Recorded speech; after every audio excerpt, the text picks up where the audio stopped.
Hey everybody, and welcome to my long-awaited installment of This Week in Plants. I hope you had a productive season, and if you may not have gotten your plants to fruit or flower, I hope you managed to learn from your past mistakes or were able to use new techniques to fix old problems you may have had in the garden. Today I would like to share my 2021 balcony garden experience with you guys, as I've learned a lot about my growing environment. It was my first summer growing here, and I got a pretty good yield of flowers and fruits from my many plants. So sit back and relax as we go through Dom Diggity's 2021 season review. This is my first growing season on this balcony. I normally garden using seedlings rather than starting from seed. Doing so saves me time, space, and resources that I don't have much of. I'm not against starting your plants from seed, but due to my location and situation, it's best for me to skip a couple of growing steps and focus on my crops during their vegetative and fruiting stages. My balcony serves as the perfect spot for vegging seedlings in their early stages of growth, as they receive tons of sun due to my balcony facing southwest. As you can see, the ones that had bigger pots grew bigger than the ones who had smaller pots. Despite the small pots, my smaller peppers still managed to provide me with a decent amount of peppers for the season. However, the bigger potted peppers had more space to grow, hence bigger, bushier plants, with more chances of flowering buds to create fruit. I would just like to note that the bigger your pot size, the more root space your plants will have, and the bigger your plants could be, hence more foliage and more chances to fruit.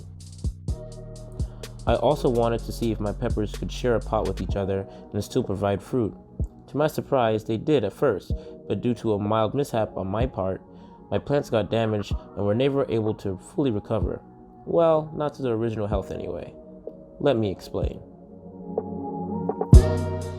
So all plant stories start like this. I was having a lovely morning and enjoying my coffee. Then I saw something kind of brown moving slowly on a newly formed flower petal that would soon be a baby pepper on one of my pepper plants. The day was humid. Montreal is a very balmy place during the summer months for those who don't live here. And since we've been having these days, I've noticed more creature activity on my balcony, but never hoped to see the most vile of all creatures, the aphid. So I did what any plant parent would do, and I rinsed and wiped off my plants, but I kind of got too carried away, you see. I didn't want to see these guys again, so I gave my pepper a light spritz of my homemade pesticide. The problem is, I hadn't realized how bright it was that day and how much sunlight my balcony normally got. I may have forgotten that the neem oil, if exposed to the sun, can burn your plants. Note, neem oil, if exposed to the sun, will definitely burn your plant. Pick a cloudy day. And boom, the next day my plants were covered in burn marks. Most had been recovered, especially those who had bigger pots, as the ones that I planted in small terracotta pots remained stunted and progressively worse. They ended up attracting more aphids during their flowering stage and gave me the lowest yield in peppers, but they still managed to get me sizable fruits. So one positive I can take away from this is that our plants are stronger than we think. I would also like to note that the peppers that were planted on the railing did not succumb to any aphids at all. I'm wondering if that's because they couldn't crawl into the pots, or if they were too exposed to windy conditions. I don't know. Just mention that in the comments below if you have any ideas of what could have happened. As for the rest of my plants, they had a lovely season, some of which I've kept till the seeded themselves so I can collect their seeds from my own library. But what does it mean when a plant is seeding? Well, it means that they have lived their full life cycle and are creating flowers to fruit and then seed. Some plants, like mint and sage, if left to flower, go from flower to seed, unlike peppers that have fruits with seeds inside them. Either way, during this stage, the leaves of the plant tend to harden or bolt, pulling nutrients away from the leaves and into the flowers or fruits of the plants. This is why it's best to regularly harvest your leafy greens and herbs. Not doing so can lead to better tasting leaves. It all depends on what you want to do with your plant.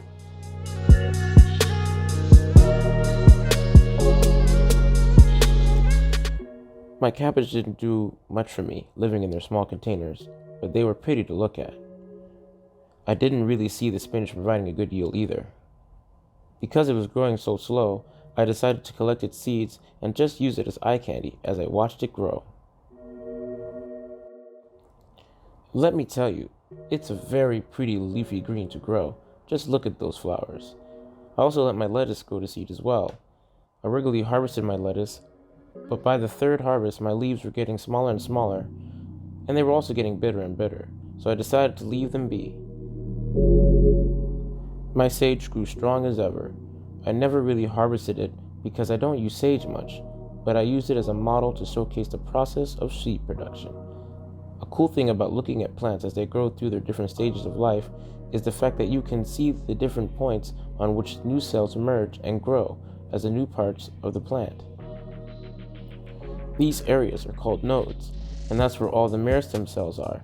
These are like the stem cells for the plants, as these new cells become part of the leaf, stem, or flower.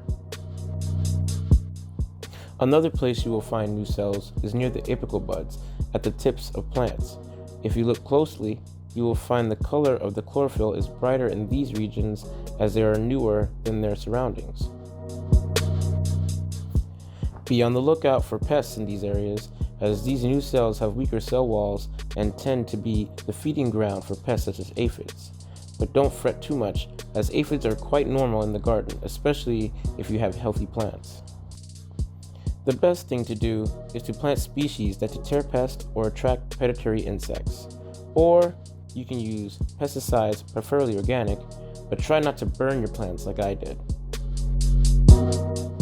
So in conclusion, I have 3 major things that I took away from this year. So number 1, plants are stronger than you think, but they still need adequate room to grow if you're fully to get what you want and need from them. My peppers are a key example of this, as the best pepper plant I had grew alone and was grown in a 10-inch pot from the start. I believe this also granted it enough strength to recover from the bird damage. I also want to test out other fruiting plants. I might do some tomatoes and sweet peppers next year.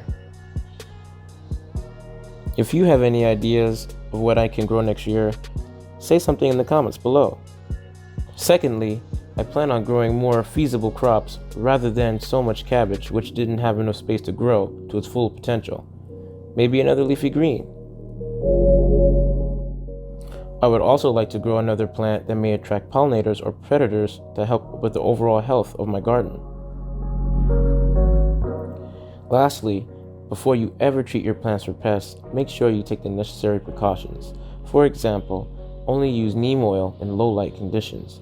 I was fortunate to catch the problem early enough to rinse my leaves so my plants could recover and enjoy the rest of the season. My substitute pesticide was DE, or diatomaceous earth.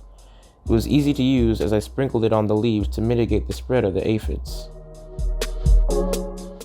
However, like I said earlier, aphids are normal in the garden, and best course of action is to grow plants that deter them or attract predatory insects that may eat them before they spread too much. Or you could be very diligent and rinse them by spraying the infected areas with water or diluted insecticidal soap. But make sure you do not overdo it because you will burn them, for sure. Learn from my mistakes. Hey everybody, it's your boy Dom Diggity. I'm here in my balcony garden, and it's the end of the season. I got a couple of little peppers here, but I'm here with my boy Seb DePoy, and we're gonna come with more stuff coming your way. I know you enjoyed the tour of his garden. It's beautiful. Stay warm out there because the season is changing, as you can feel it. These past few days, we're in it. It's fall now. Gotta change seasons, gotta change tasks, get ready to close things up, start planning already for next year. Lots of stuff coming up. And we're gonna have all that for you guys. So you know what? Stay tuned. And always, thanks for watching.